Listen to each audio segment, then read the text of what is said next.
сұйытылған мұнай газының бағасы өте төмен.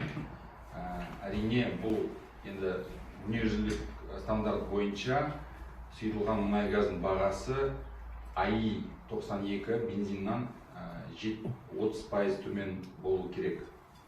Мысалы, қазіргі таңда АИ 92-ның бағасы 200 теңге болса, сол сұйытылған мұнай газының бағасы судан 70% болу керек, негізі стандарт бойынша. Дүние жүзінде солай. Ал бізде қаншалықты өседі жаңа айттыңыз? Бізде осы көктемнен бастап, осы бірінші жылдың басынан 5 теңгеге өседі. Сұйытылған мұнай газ литрына 5 теңге. Одан кейін күздер айында тағы 5-6 теңгеге өседі. Сонымен біз 3-4 жылдың ішінде сол деңгейге келеміз.